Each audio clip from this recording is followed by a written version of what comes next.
Brian, can you put it into words and in slow motion what the guys must do in wheeling, from the guy who starts from the beginning to the pro wheelie? If you can explain.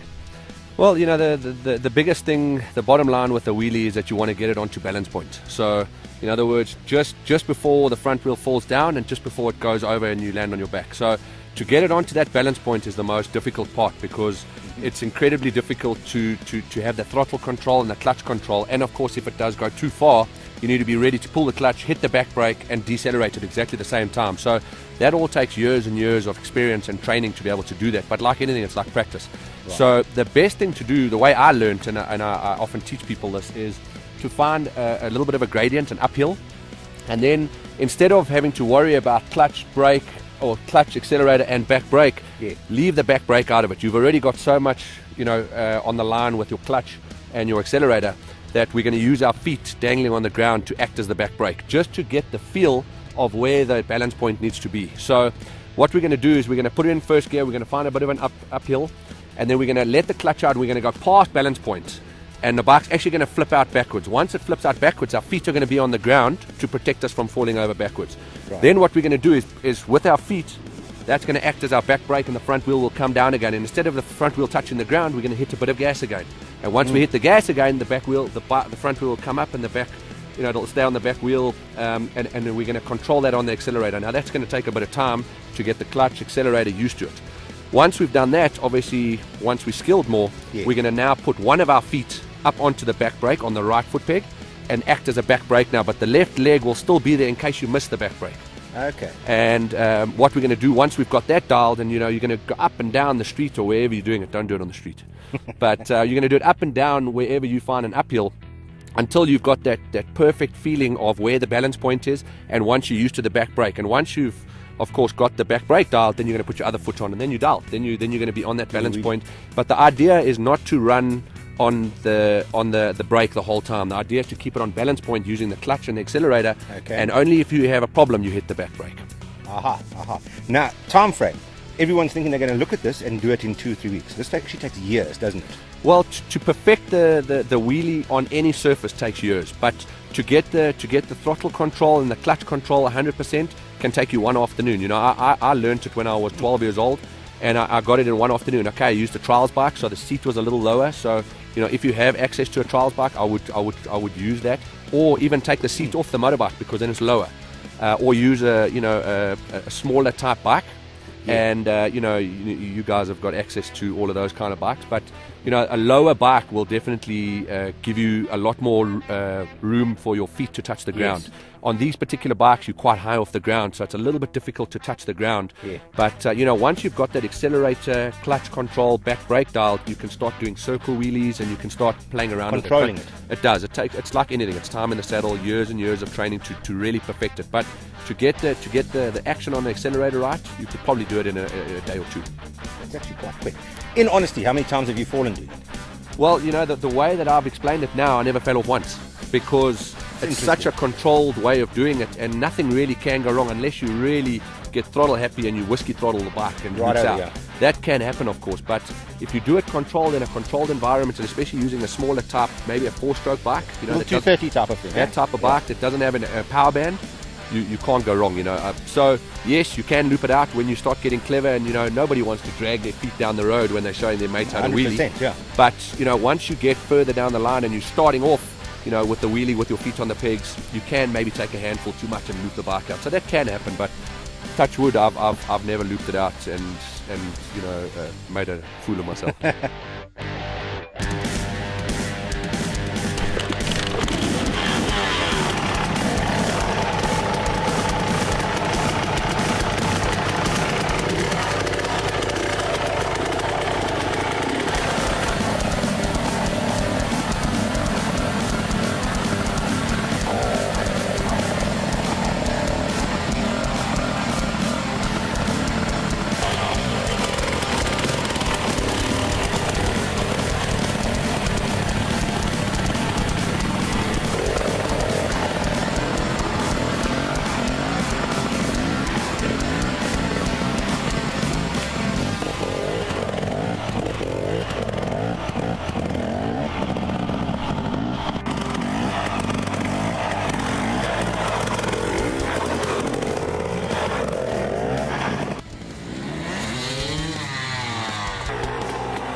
We've done the stoppie before, and now we're going to do the stoppie demystified.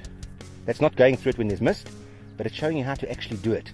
There's been a lot of commentary on how do you actually do it properly and what is the exact procedure to do it. Once again, Brian's the best at it. We're going to ask him what he did first to learn how to do it without hurting himself badly, and what's the procedure. Brian, if you don't mind telling us how.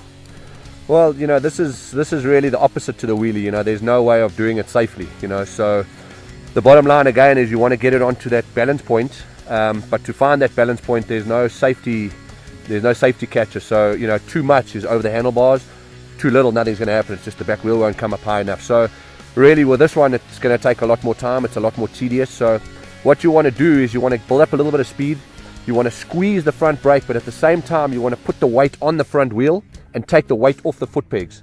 So you want to put as much weight onto the front wheel as possible, and the best way to do this is actually on tar or on really grippy grass, if there is such a thing. And what you want to do is you want to just do a little stoppie. So do it real slow and just get the back wheel up, just so that you get the feeling of going up on the front wheel. Once you've done that, then you can start going a little bit faster and you can do longer ones. But the moral of the story is you want to get it up on that balance point where it's just before it goes over, and obviously not too little where it doesn't go up at all.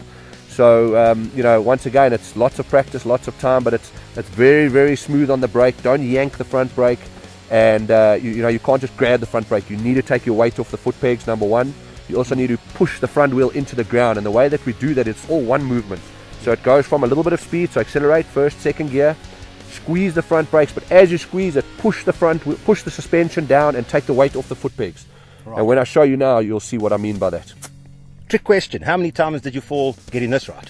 Again, I was really lucky. I started really, really slowly. I did little ones, and the first time that I ever really went over the handlebars was in front of about 5,000 people in the Nassau Coliseum in New York, where you know, I was just practicing before the show, and I just got excited and grabbed too much front brake and got spat straight over the handlebars. So, you know, it does happen. And then you know, I've had a pretty big one on a motocross bike, you know, just grabbing too much front brake. So it is a dangerous move. But again, if you just start off slowly and you just do little ones, you know, you can build it up, and eventually you can do fifth gear wide open stoppies, you know. Excellent. And remember, if you get the stoppie wrong, it'll be the end, oh.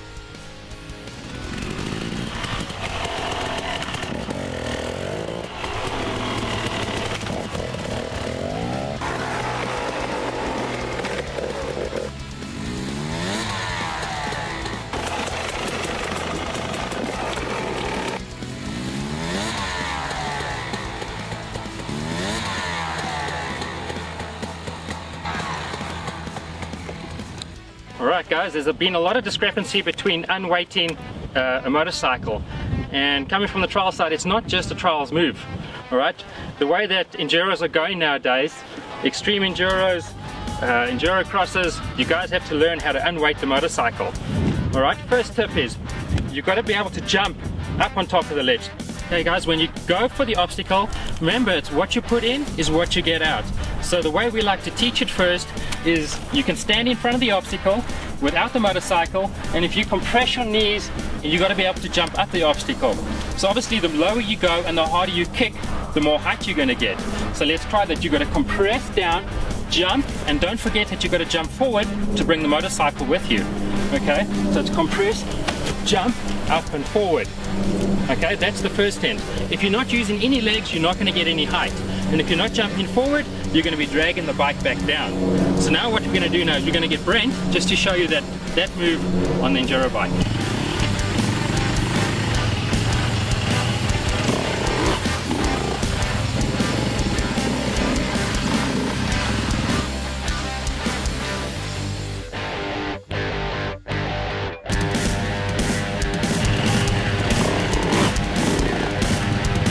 Okay, so we saw Brent put a lot of effort in, and you could see that back wheel jumping right to the top of the tire.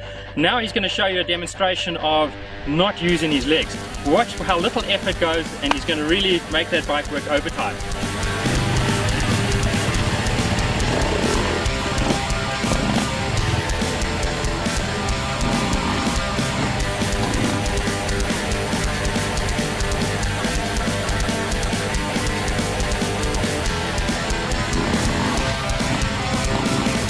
Okay, so we can see from the two examples there that the second one, where he didn't put a lot of effort in to jump up the obstacle, you can see the back tire impacts really hard, leaves the tire, lands back on, and he's a little bit out of shape on top. Now, you've got to picture this as, say now it's a mossy outcropping. You're going to be sliding all over the place. So remember, the more you put in, the more you get out. And don't forget that even that second example we showed you works on this type of obstacle, but later on we're going to go to a bigger obstacle and you'll see that you get stuck. Okay, so now we've seen the technique on a small obstacle, and remember what I said, that you will get away with bad technique on a smaller obstacle. Now we're going to bring it into a much more extreme obstacle. So Brent's going to do the typical enduro style, pick up the front wheel, try and get the skid plate on top and then push it over. Let's see how much work that is.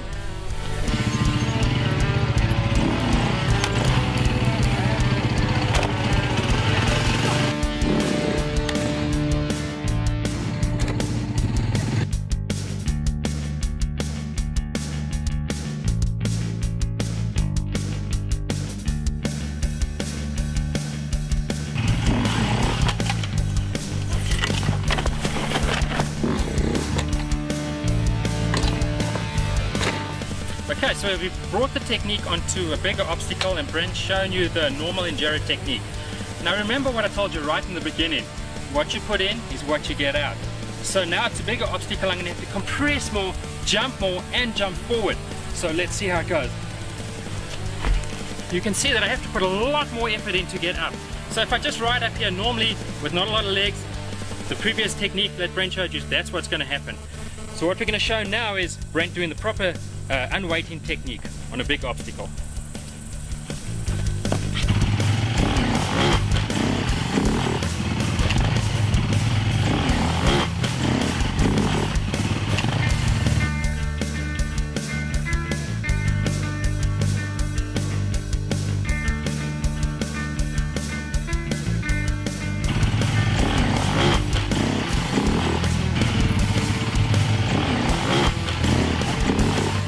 Okay, so now we've seen the proper de-weighting to get that back wheel to the top of the obstacle.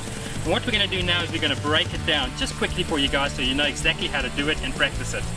Alright, you'll see Brent coming in, he compresses, he picks up the wheel from about the height of the obstacle, lay it on the ground, that's where the front wheel leaves. And a very important part about where that front wheel impacts is just on top.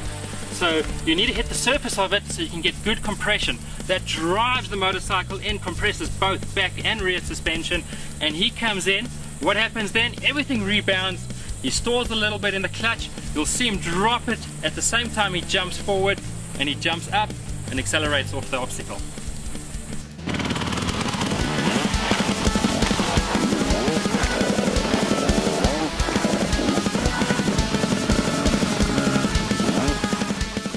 Pipeline riding. Now, pipeline used in endurocross, or you might even come across it in your ride. Especially a pipeline like this, very slippery. There's a right procedure and a wrong procedure, right way and a wrong way. Once again, Brian incorporates a lot of his trials riding in it, and most of the top endurocross guys are trials riders nonetheless. Brian, what are your hints of doing pipeline, and especially a smooth surface like that, in sequence? You know, the biggest thing with logs or pipelines or anything in that arena is that most guys don't commit to it. You know, they come up to it half-heartedly, so that's the first problem, is they don't commit. The second thing that they do is they wheelie into it. So, you know, if the pipeline's like this, they'll wheelie the front wheel way too high, and that just hits the bash plate into it, and you can get over it. I mean, a lot of riders do get over obstacles like that, but it's not the correct way. The correct way is to try and punch the front wheel into about halfway to three quarters of the pipeline or the obstacle, and once you hit it, is to pop the back wheel into it, and that'll get you over a lot smoother than just bashing the bottom of the bike into it. So yes, the bottom line is you've got to hit the front wheel into the actual pipe, and of course commit 100%. Perfect. Now, when you're using speed, do you still use the trials technique by punching and jumping, or is that too slow a technique to use for an endurocross? You know, that's debatable. You know, a lot of the top guys are just doing anything to get over it, and a lot of them are sometimes faster, but you know, it's dodgy. You know, it's like calling all pockets in snooker when you just hit a ball and it goes anywhere. The correct way is to punch it into the, you know, and when I say to go faster, that doesn't necessarily hit it faster, it just means commit more. Yes. So when you hit it 100%. Don't come up to it and then gas it at the last minute. So definitely the procedure still stays the same.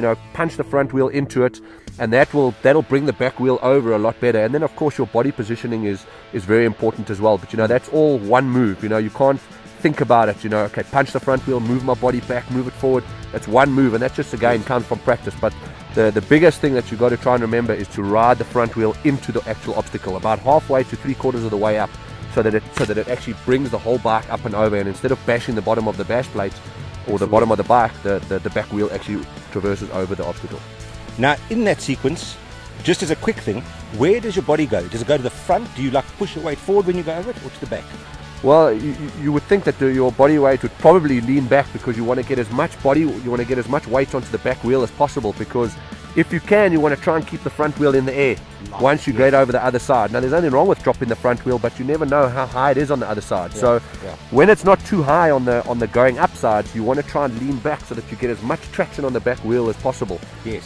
So I would say that your body weight would start in the middle, like anything, if you're jumping a motocross jump or any obstacle for that matter. But from the time you've punched the actual obstacle, you want to lean back so you can get as much traction on the back wheel as possible. Basically, to keep it high. So if the back wheel hits you, it must stay high. Is that correct? Try and keep it, if not high, otherwise level. Yes. But you don't want the front wheel to dip drop. in. Okay. Exactly. Yeah. Perfect. Well, Brian's going to show us the way to do it, the wrong way, and then the right way. Once again, it's more efficient doing it the right way, and you'll see the energy that you exert doing it the wrong way.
Another obstacle, Brian, that is in the arsenal of the Enduro cross rider is tires and tire crossing in succession.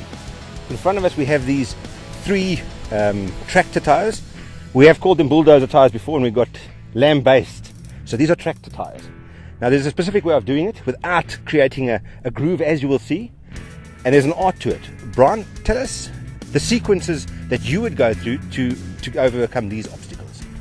This particular sequence is a little bit difficult because there's a gap between the 2 tires. So what you want to do is, most tractor tires are just the right length, the wheelbase of a bike. Yeah. So again, you want to punch the front wheel just onto the top, near the top of the tire. Yeah. And then you want to lean back and let the front wheel stay as light as possible to traverse across the top of the tires.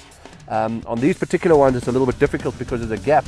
But again, what you want to do is you want to punch the first one, and once you've done that, you want to try and keep the front as light as possible and get the grip on the actual tires, not in between the tires. So again, it's lots of practice, lots of technique, and but the biggest thing is to keep the front wheel as light as possible across the tops of it. 100%. And you must say that you've got to give full commitment in this. Exactly. If you back off, especially on a tire like this, it's got a hole in it. It's not covered in the middle. Yeah. So your front wheel's duck and you go over the bar. So commitment 100%. Absolutely. Like anything, it's like anything. Any obstacle that you're going to do, you need to commit, but especially on a tire, because when you go in between a tire, in between the center of the tires, you just stop dead. Yeah. And it's definitely not the most pleasant feeling. You're coming to a dead stop, and you've got hand guards and your hands can go inside there and stuff. So you definitely want to commit 100% to it. And again, always look 1 tire ahead. Yes. So look at the tire that you're going to hit, and as you're about to punch it, look at the next one, look at the next one, look at the next one. So always you're looking 1 step ahead of where you're actually riding. 100%. So watch this, learn by it, Because if you don't get it right, you're going to have to retire.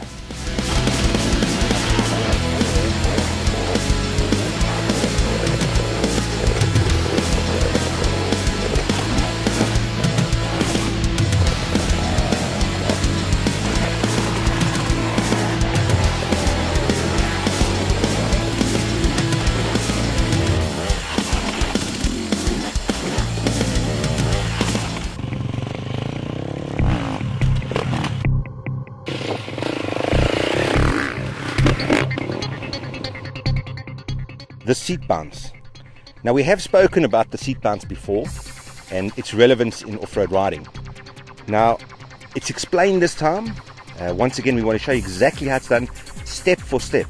We've noted a lot of people have said, how is it done? Now, Brian, can you put it in a simple way or simple form? First of all, the advantages of seat bounce and the steps coming up to it and how to do it properly. Yeah, you know, the biggest thing for me with a seat bounce is when you're coming out of a tight corner and you've got to try and jump across a gap or you need to clear some obstacle. And that's the real time that I see value in it, you know. So that's when you don't have much space to get a proper run up like a motocross jump. In other words, you don't have time to stand in the correct position. So you're using a system where the bike is able to give you leverage to jump over a particular obstacle or a gap or a log or something like that. So what we're trying to do is really accelerate hard, hitting the face of the jump or whatever we're hitting, and letting the back suspension, you know, really driving your weight into the back suspension. So we're compressing it so that the bike can actually propel itself and launch out a lot more than you would be if you were standing. You know? 100%. Now, you would definitely, well, I find in my riding, I get more height out of a seat bounce than I do in a standing with it. Is that because you're preloading the actual shock absorber properly? Yeah, you know, I think it's definitely the combination of you're pushing all your weight into the suspension, you're preloading the suspension, and at exactly the same time you're hitting the gas really hard, and it absolutely propels the bike, you know, off the launching ramp or whatever you're launching off. So it really gives you a lot more lift and a lot more height than you would normally get if you were just standing. 100%. Now, my feeling on this is a lot of guys are scared to do it the first time or a couple of times because they think that the bike is going to hit them in the bum and throw them over the handlebars. That's a natural feeling. You know, in other words, they're not synchronized with the bike. How did you start doing a seat bounce, and how did you get that right in the beginning? Well, like anything, you know, every time we talk about these things on the program, it's about practice, you know. So certainly don't go and try and jump the biggest canyon jump you can find. Yeah. You know, start small, just find a little mound or a little jump, and just start progressively and jump more and more and more. But the biggest thing is just to get your confidence up, and the way you can do that is to practice a lot, you know. So, you know, really come up to the jump and try and keep your body in a central position. So once you hit the jump, obviously you're going to be leaning back a little bit to get the weight on the back wheel. But once you take off, pull your body forward into the neutral position, because you always want to be neutral when you're jumping in the air. Okay. And that's really the best way to practice is just to do it in small steps. Now when you're coming up to, even say like a face, like we're going to be showing now, the face of a little jump or the face of a trench, do you clutch it just before you hit that jump? That's vitally important, isn't it? Yeah, it is. You know, I don't normally suggest that, because every time you pull the clutch in, you're losing drive. So you want to try and leave the clutch as much as possible, but have your finger on it for in case. But in a situation like we're going to explain just now, you know, when you're coming into a very tight corner and you need to accelerate really high or really hard, and you need the revs up, and to really get that blip, to get it up in the air, you're going to need to clutch it a little bit. So obviously you need to read the terrain. So if it's very muddy or very slippery, obviously that's not going to work for you. But you know, you'll know the conditions of the day, and for sure you want to give it a little bit of a clutch, give it a bit more juice, power, and just propel and shoot it off the actual lip. 100%. Well, this actually works a lot for me when I ride. I use a lot of the seat bounce. Brian and I were talking earlier. Even just practicing riding in the veld, and I see a little bit of a mound or an ant mound, I just hit that and get used to it. So that when I come up to stuff, I use it in my riding a lot. What are the downsides of the seat jump? You know, the downside to me in a seat jump is that you're sitting down. You know, and to me, you've got no control when you're sitting down. You know, you want to be standing and you want to be in control of the bike. So whenever you're standing on top of the bike, you're in control of the bike. When you sit in the bike is in control of you. So you're going along for the ride. But in a situation like this, we're actually using it to our advantage. So I wouldn't say that there's a downside to it, except for the fact that you're not quite as much in control as you would be had you been standing. But in a situation like we're going to explain now, you know, you would typically you always want to hit you want to hit a jump like this straight. Yes. But in a situation like this, we don't have as much space as we would have had. So it's off camber, yeah. you know, we're dealing with what we've got at the time. You know, the course or the track, and on this particular situation, does turn very sharp right, and then we do have to jump a trench. So, you know, we're using it to our advantage. In the perfect world, we would have gone much wider and gone a much straighter line, stood up before the jump, stood in the central position, you know, hit the jump on the gas and jumped across the ditch. But, you know, there's not always the perfect world in racing and in riding in the bush. Perfect. All right, so we're going to go through it step for step. Watch carefully his body positioning, and I also think, well, in this specific instance, the clutch work. All right, Brian. I really enjoy this dance. One of my favorite moves. It looks so graceful, and it just looks like you've got that motorbike in control. Now, when you see Brian coming up to this corner, what we haven't really spoke about is, did you see that? His finger was on the clutch. And we had spoken about it earlier, but it almost gives him that little bit of an explosive shootout right there.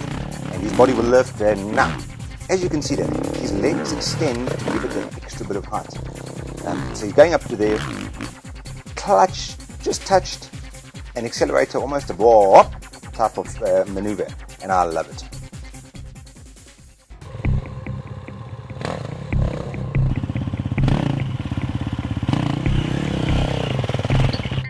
The pivot. Now, once again, we've done the series on the pivot, but hence we have to now explain how it's done. Once again, the guys want to know step for step how it's done, the right technique on doing it, because it is a technique, it's a good technique. Brian, if you can explain to us, first of all, how does it help you in your riding, and then step for step how you actually do it.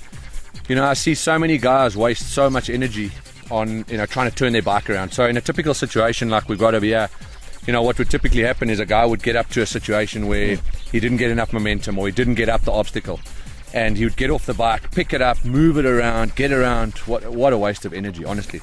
And you know, the best thing about it is obviously energy saving. I mean, that's like all other videos that we've done, is we're trying to save energy. Being efficient. Yes. Being efficient. So, you know, the way that it helps is saving energy. It also allows you to maneuver the bike around in a much quicker time. 100%. So, you know, it's an energy saver as well as a time saver. Yeah. 100%. With that specific thing that Brian said, energy saving, exactly like it. If you use the bike's power and the actual geometry of the bike to turn it around, you can save, no matter how fit you are, you'll just save energy, isn't it? Yeah. It's on a trail. We've done a series before using Daryl Curtis on a path using it. There's so many things you can apply to. What we're going to do here now is it's an exaggerated pivot. You're not going to get this every time, but just to show you the actions on how it's done. So Brian, if you can give it to us step for step. Now look at Brian's graceful maneuver here. You know, psychologically, someone sees you do a maneuver like that and they immediately think, man, this oak can ride. If we look carefully, you will see, just look carefully how he just lets the power and the actual clutch work in synergy. So the bike just gets onto the top of its obstacle and then blips itself over. There we are. If you saw the back tire there, you would see it is giving a little bit of acceleration. Oh, look at that. Threw up a little bit of a tuft. And it just makes it so easy. He's almost not really using any of his own strength.